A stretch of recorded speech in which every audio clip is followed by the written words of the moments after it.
Hey everybody, Primal back with you today with our next episode of podcast, man. Again, coming at you live from close to the Earth's core down here in South Florida. And I have the pleasure of having MIKEY with me from Saxonburg tonight, chapter president. Man, welcome to Remcast, brother. Well, I appreciate it. Thanks for having me. Yeah, man. Thanks for being on. Thanks for taking this Saturday. We're recording this on a Saturday night just so we can get a little bit ahead.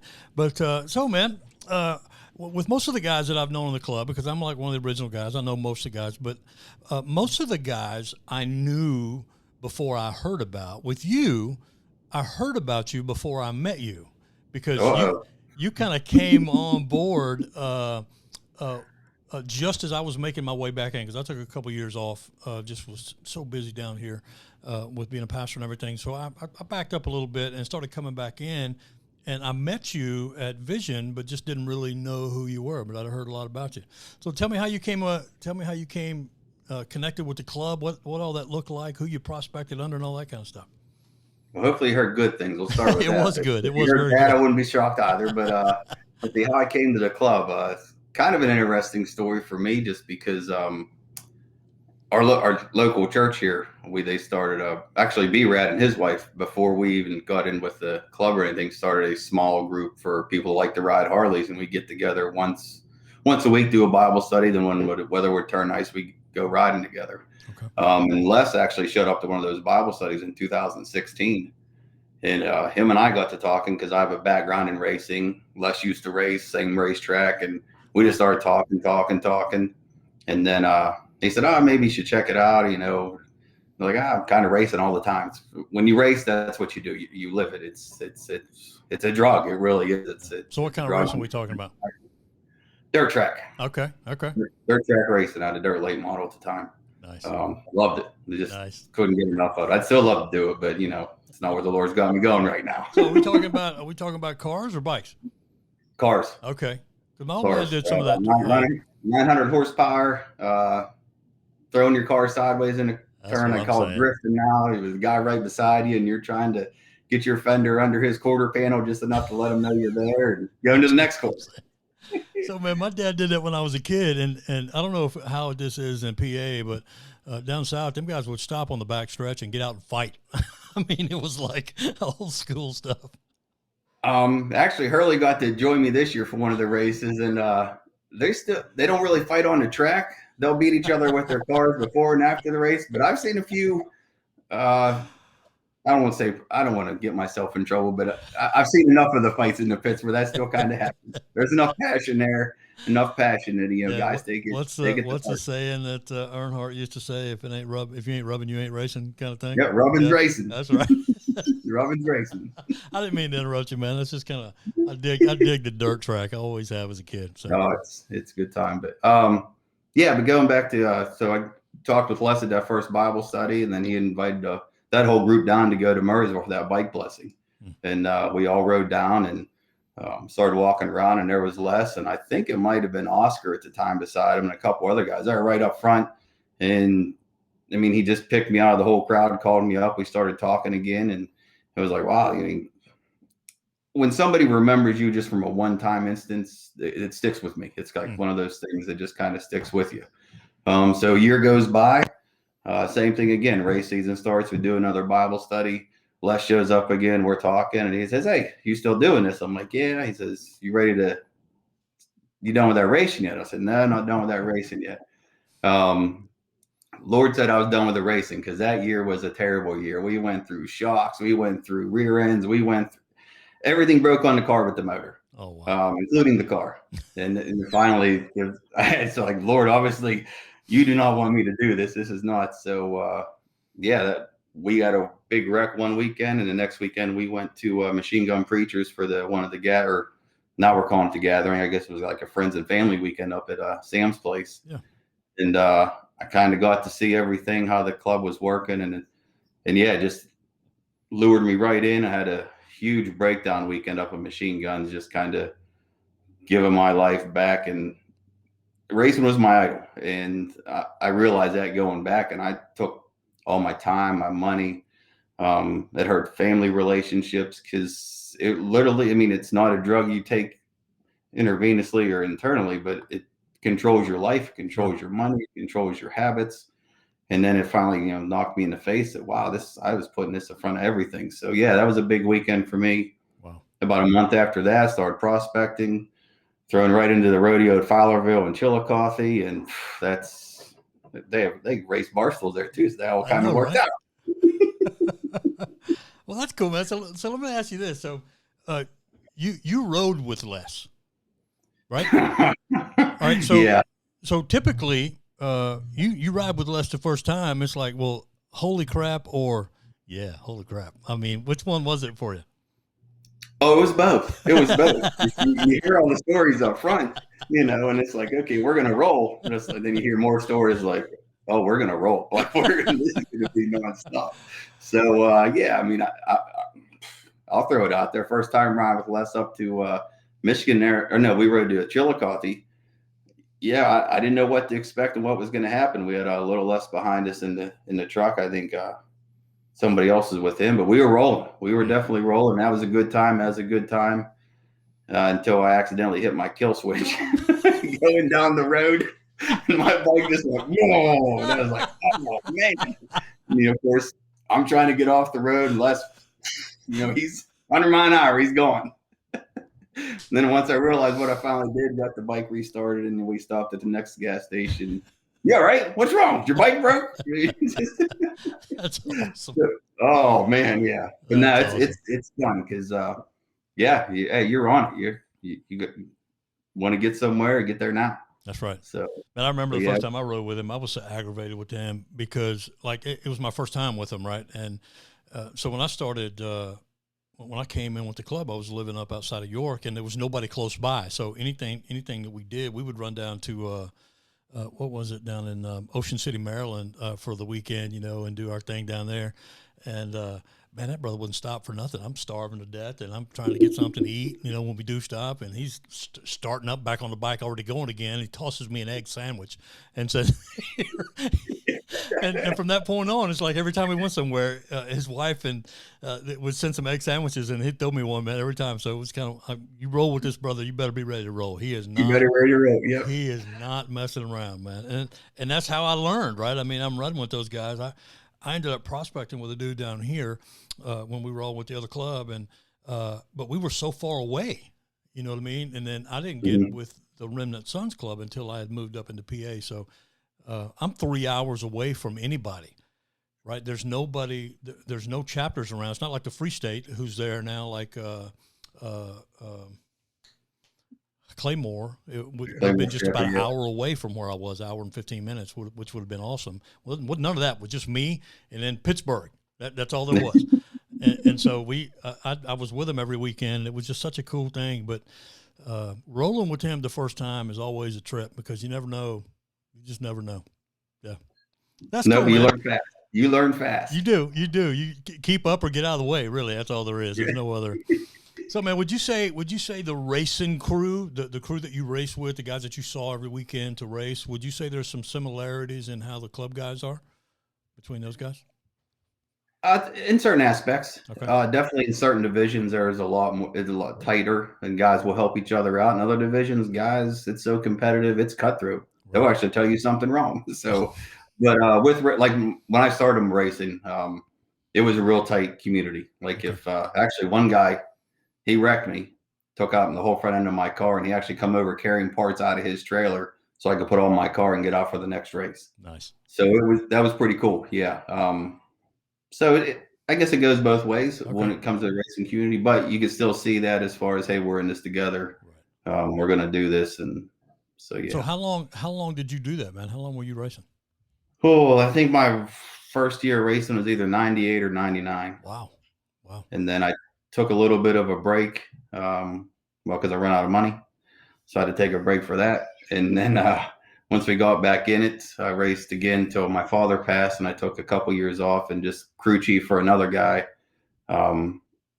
This wasn't the same once my dad passed. It just you make kind of rash decisions, and one of them's like, we're done racing. And Dad was part of this, and of course we're just done. So but that was pretty cool because when I got to crew chief and work on another guy's car, we actually traveled with the World of Outlaws for a little bit. Oh, wow. The professional guys, and learned a lot of stuff. So passion started coming back that I'm going to race again. I got all kinds of tricks this time. So, and then, like I said, the end of the story was the Lord says, no, you're not. We're just going to junk your old car.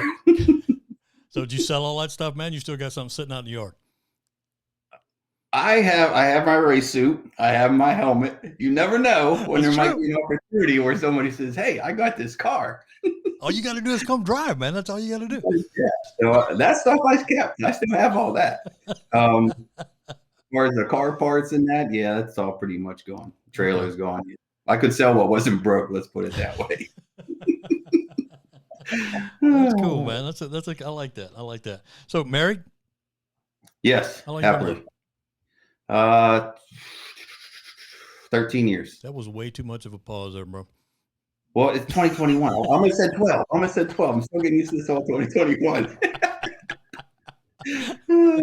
Very cool. So, man, like you're chapter president of Saxonburg, man. Tell me about some of the what's been the coolest thing that's been going on over the last couple of years for you. Actually, the coolest thing's been going on has really been happening these past 6 months or whatever. The maturity and growth of our chapter and the quality that we're getting in our chapter has been phenomenal. And it's really been encouraging to see, because when we became a chapter, it was Tacklebox, myself, B-Rad, and Woody.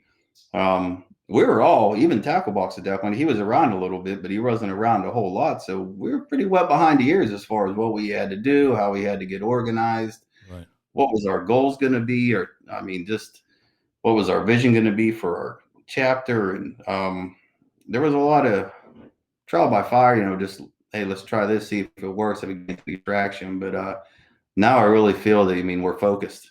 Nice. We really got a vision and, what we want to do. And there's different outreaches that are happening, and there's different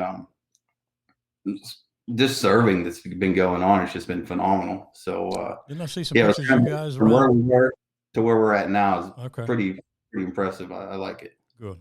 Didn't I see some pictures of you guys around Halloween handing out some candy, drive-by candy? Oh yeah, that was pretty awesome. That was pretty awesome. We have a pretty good time. We like to bust stones and joke around a pretty good bit. Yeah, that was. That's the one thing I was talking about somebody today. The one thing that happens when if you're willing to just be a part of it is you don't go to very many chapter events or club events to where you're just just busting a gut, laughing, having a good time, talking about memories, talking about good times, talking about things that's happened. Introducing yourself to people. That's just one thing I love about the club, is always got some good belly laughs coming from whenever we're together. No doubt. And the only way you're going to get more of those is to go to those functions and participate in them too. You know what I mean? That's true. But yeah, I've heard so many stories about people that I haven't even met personally. Like you said, you just belly laugh, you cry, you're laughing so hard. It's just one of those things where it's like, there's no way. I got to talk to this guy. I know, right?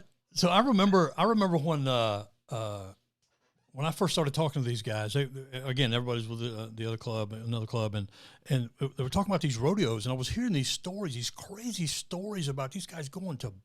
I'd never heard of a biker rodeo, right? I didn't know what that was, and like the only thing they had was like something that they borrowed from a campsite that was right next door to them. It's not like you bring something. They just got 3 guys coming in on bikes and like sleeping under a car, or maybe they might get a tent or something like that. And then it was just a few years later, man, we got flipping trailers with bunks in them and motorhomes and tents and all that kind of stuff that have just grown relationships with those things. And I remember that I wanted to be involved because of the stories that I heard. I heard about this guy Les, and I just freaking had to meet him. And I'll never forget this, man. I was getting ready to get I was officially prospecting in, and it was kind of making, they would make the prospects do some kind of little crazy dance or whatever, man. It was just kind of weird. And I remember Les saying, "We don't do that." Talking about the Pittsburgh chapter. Hey, come on, we don't do that. And yeah, it was just one of those things. I said, that's the guy that I've been hearing so much about, right? So that's cool, man. So what are some things that you're looking forward to now? Now, how long have you been the president there at Saxonburg, since you guys started? Pretty much since it got started, yeah. But I guess I'll just say 3 years estimated. Okay. Yeah, 3 years estimated president. So what are you looking forward to? This year, Yeah. I'm looking forward to getting out, ride, be seen, help some others, serve some others. We were just talking in our last meeting about different things that were announced as far as the gauntlet and this and that. But even with the gauntlet, even though that's kind of a inner competition within the club, we're going to be out and about. And while we're out and about doing those things, what can we do? Who can we help? Right. We're really about, and I like it as far as where I've always had this passion, trying to reach the lost, trying to share with the lost, the gospel, the love of Jesus, and just it's really crazy how much within a year things can be put on your shoulders, and all of a sudden, like, yeah, this is what we're supposed to do. This is how it's supposed to happen. Just not to make it so easy, but sure, we can do the church functions like the Halloween candy stuff, and that's a lot of fun. It's good. I mean, we make a good presence out there, but it's getting out there, getting in those bars, and seeing some people that you used to sit beside, rub shoulders with all the time. So you're still going to sit beside, you're still going to rub shoulders. You're just telling them a little bit different story that you might have told them before. Amen. So that's kind of where we're at with what we're looking to do, what we've been trying to do. But so as far as you personally, man, with the work, did you guys shut down as like the company you work for?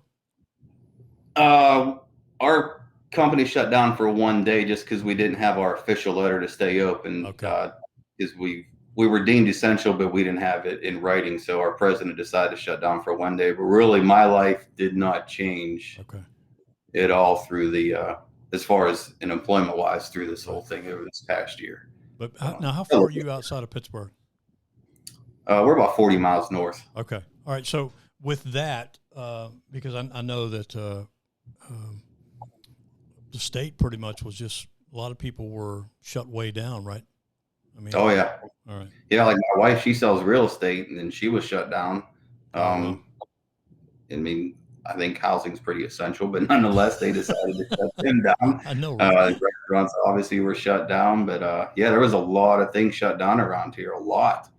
And it definitely put some strain and stress on the numerous people that didn't even know how to react to it. Sure. So tell me about some of the events you're looking forward to.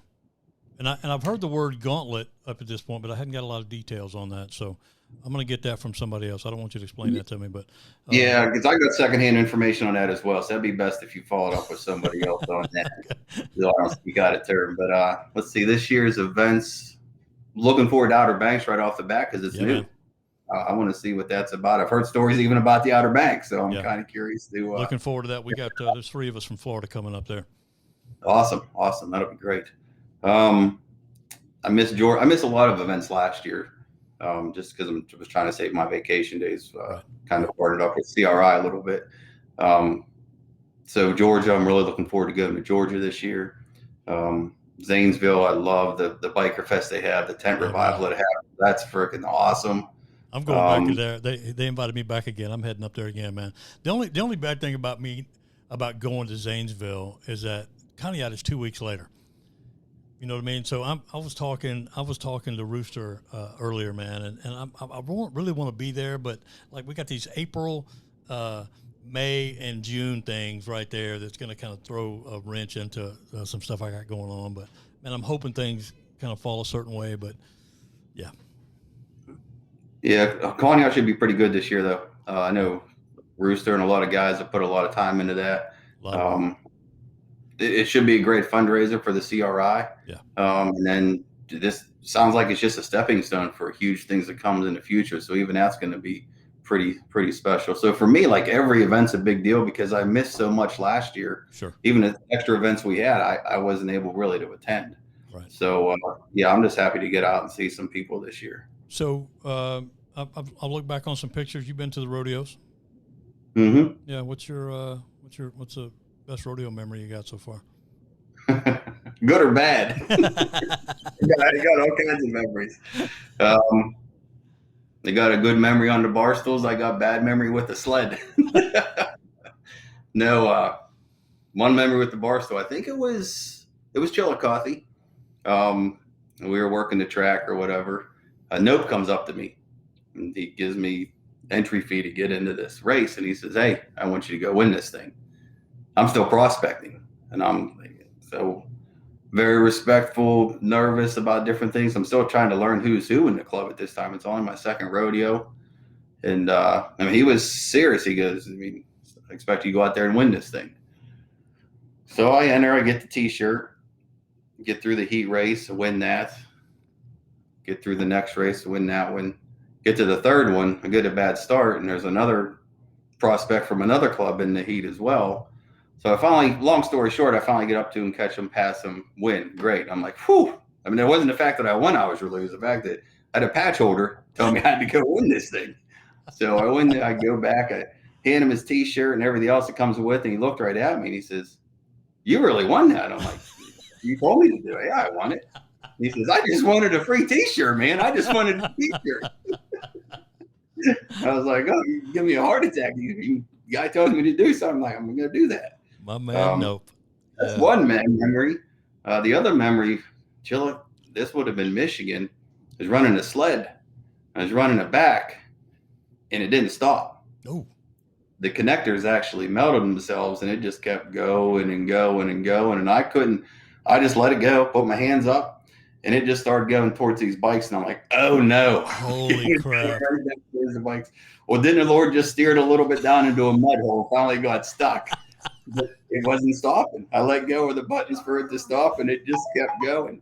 And oh my goodness, my heart dropped because I thought for sure that somebody's bike was getting run over by one of those big sleds. That would have been messed up. Holy crap. Oh, so.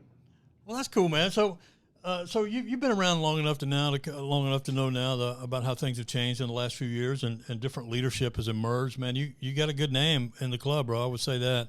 I think you're part of this crew that came in around the same time that tended.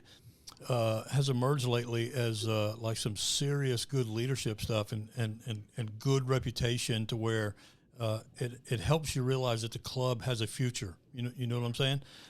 And I dig that. People dig that about you. They dig that about a lot of the guys that have come in around the same time and help bring us to a point to where it's not just a bunch of old guys, right, sitting around the fire, but there's some young guys that, even though we like that with the cigars, there's some younger guys who have come in that have a solid place and have a solid grounding that help you realize, man, there's a future here.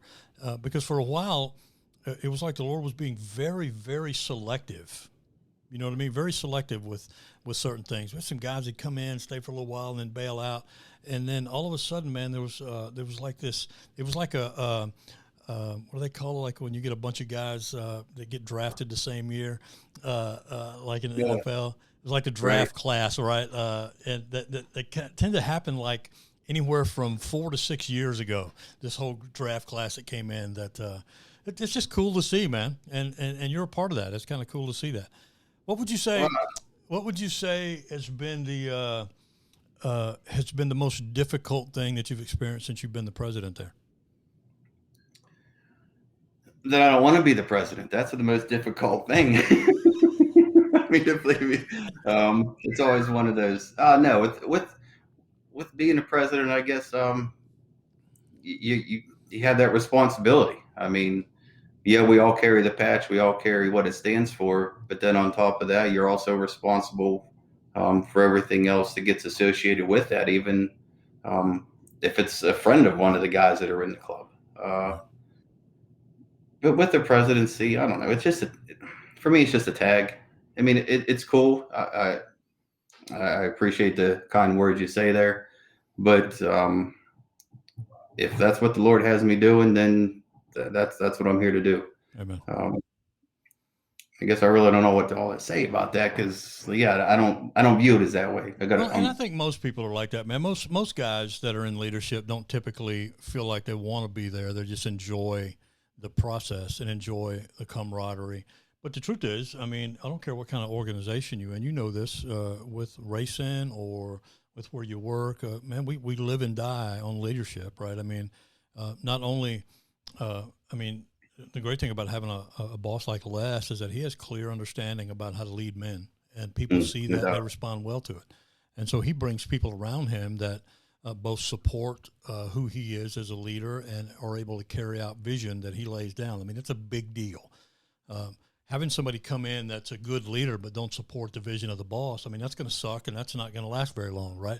So not only is it going to be bad for that person, but it's going to be bad for everybody surrounded by that or surrounded with that person. So I'm just kind of trying to get a feel and let you know that while none of us are really into the tags kind of thing in the club, leadership is important, right? And people see it and they want to be around it. I think it's it draws people in and encourages people, lets folks know that, hey, we ain't dealing with a bunch of Johnny-come-latelys here. We got some guys that are serious about what they do, and yet a lot of fun to be around. I mean, that's a big deal.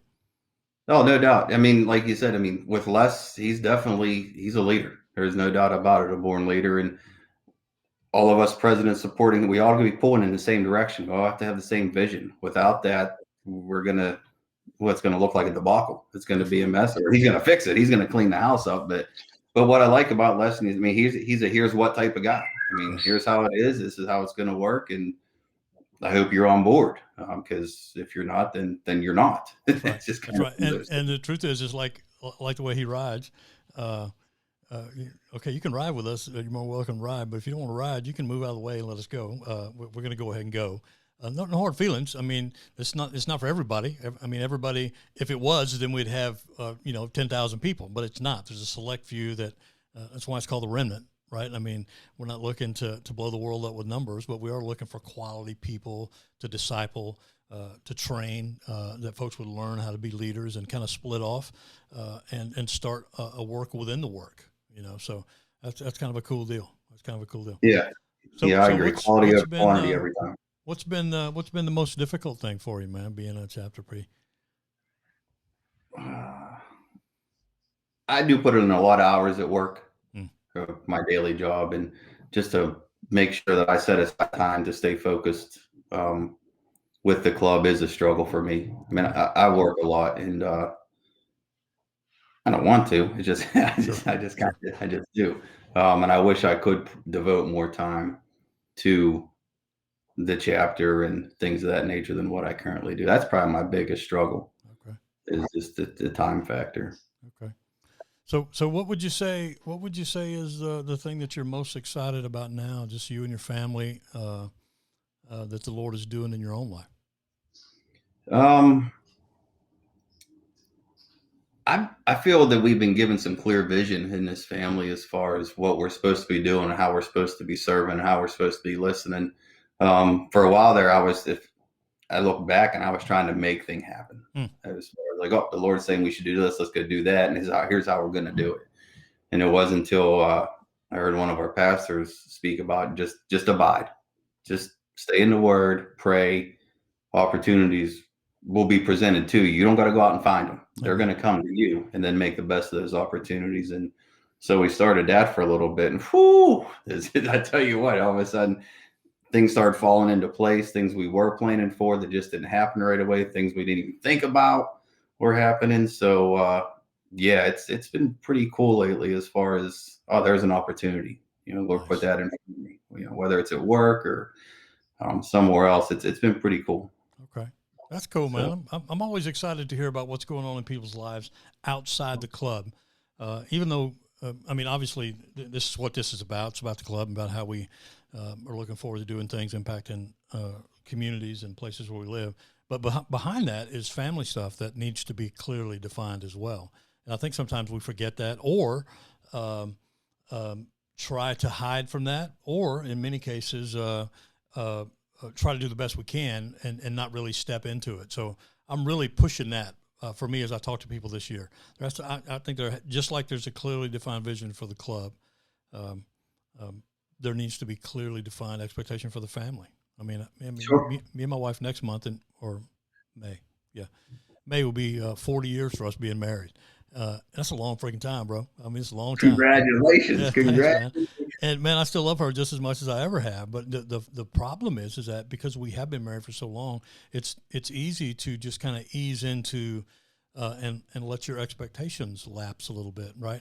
And I'm finding more and more the great thing about being married so long is that we get to now not only talk about the expectations, but expect God to do more than he has in the past in us together. And do I dig it, man? It is one of those things to where, first of all, we're not the Cleavers. Everything's not perfect around my house, right? I mean, man, we just love the Lord. We've been serving the church for a long time. So, anytime you find somebody's been in the church for 25 years, that's how long we've been on staff at a church, not this church, but, you got to work, man. And there's discipleship still left to do. After all these years, we still get to disciple one another. We're talking some stuff the other day about testimony versus reasoning, and how do we reason for the faith, give reason for the faith, and that kind of thing.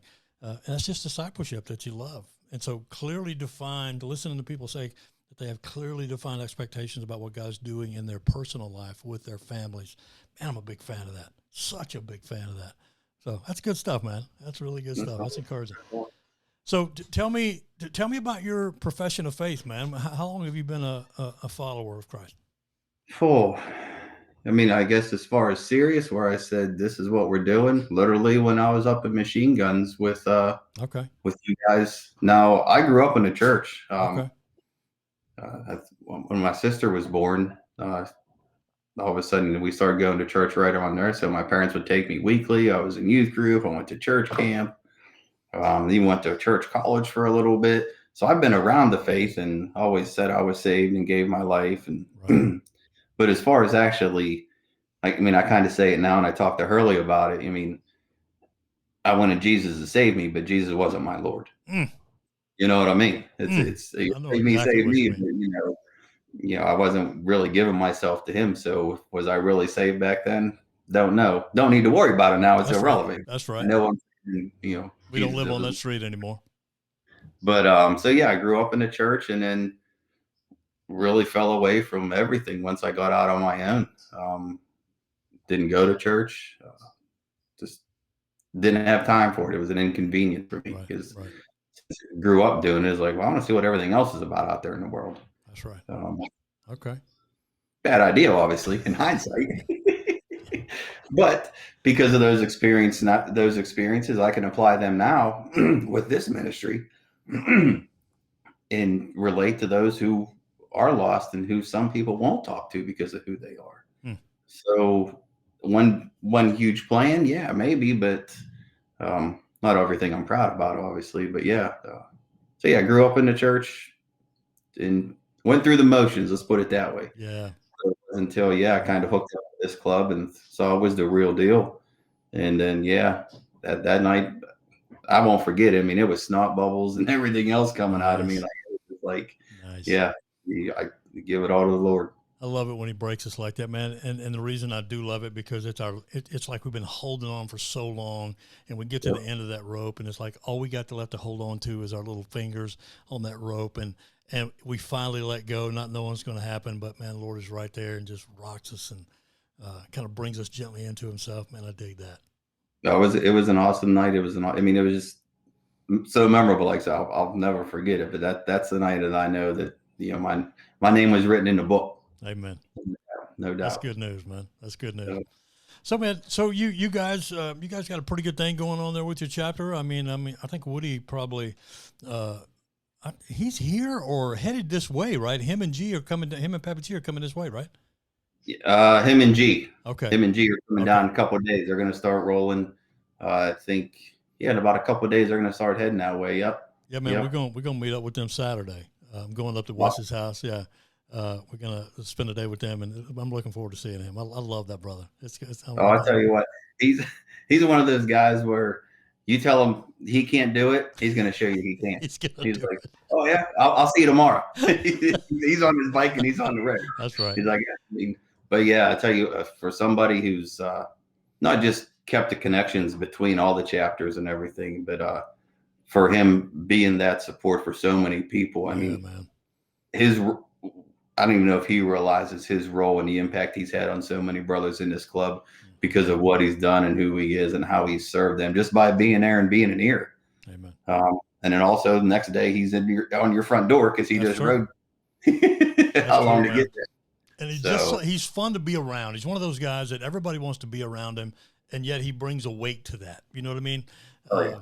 I kind of dig that. So what would you say? What would you say is like you got? Let's just say you had somebody just show up and just saw you guys around, kind of came up to you off the street, met you at the gas station. Hey man, I've been kind of checking you guys out. I looked up you on your web. Tell me what was it going to take for me to be a part of what you guys got going on here? What comes to mind? First thing that, I mean, for me, I want to know who they are. I want to know, what they think that we are, or what if, and if they really have no idea what we are, that definitely gives us the biggest opportunity, to talk about Jesus right then and there.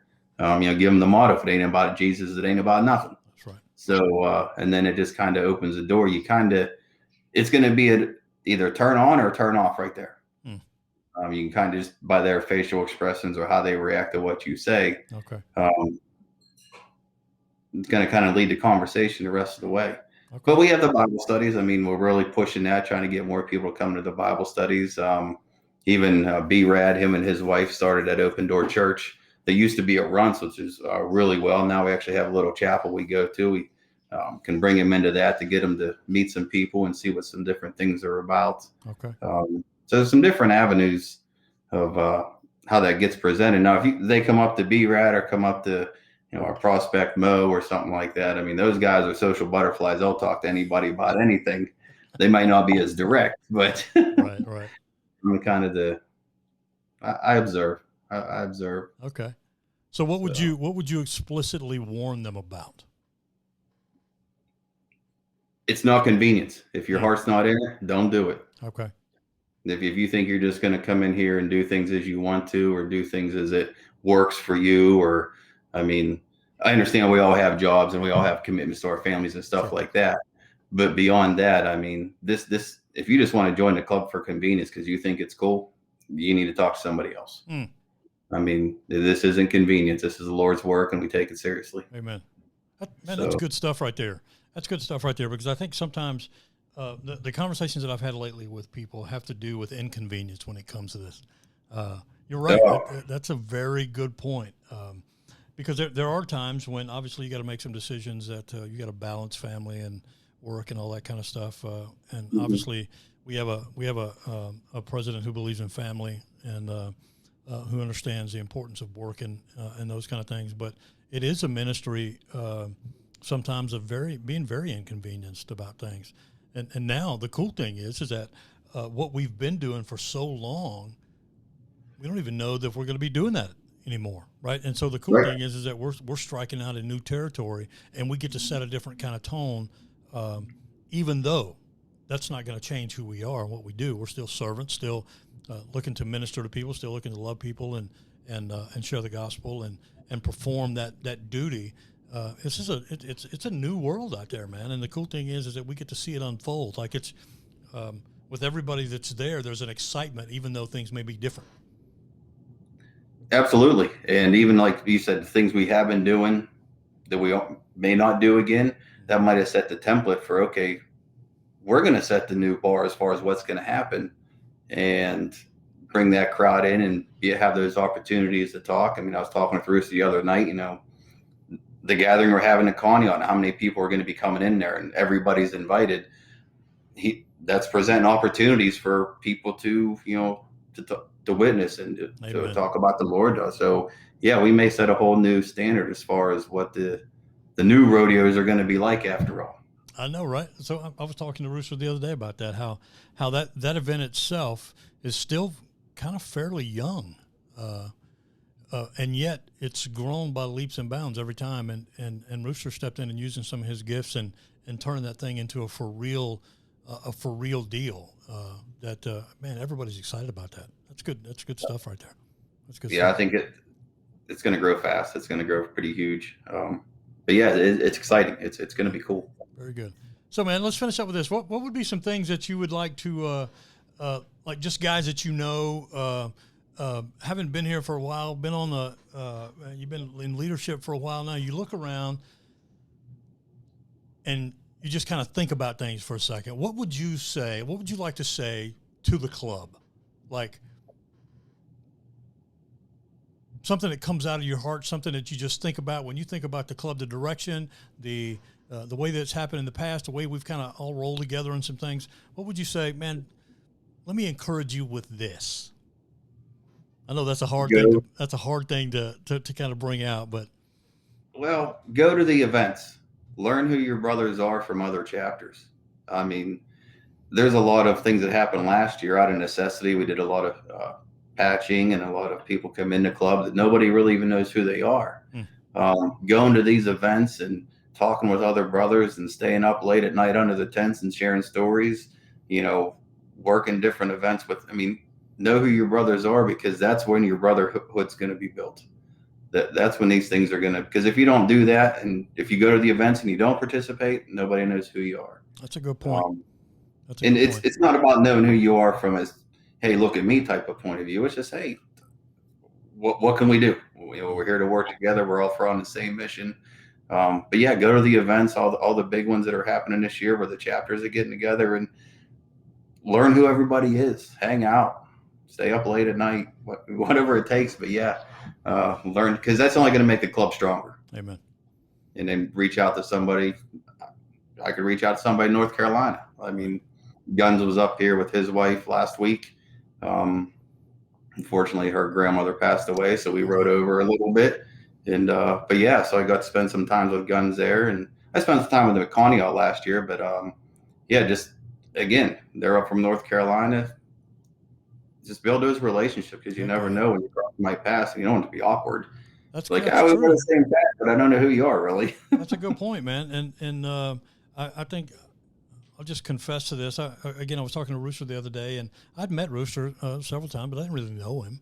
I don't really know much about him because, I'm all the way down here, and it just sometimes it seems a little bit more difficult to reach out and touch people. But today, realizing and seeing some of his passions kind of come out the other day, some of his passions come out about what he does and about his family and those kind of things. I feel like now I have a better idea with that, and I think the one thing that I'm running across with all these interviews that I'm doing, there's an overall theme, and that is, man, brotherhood is available.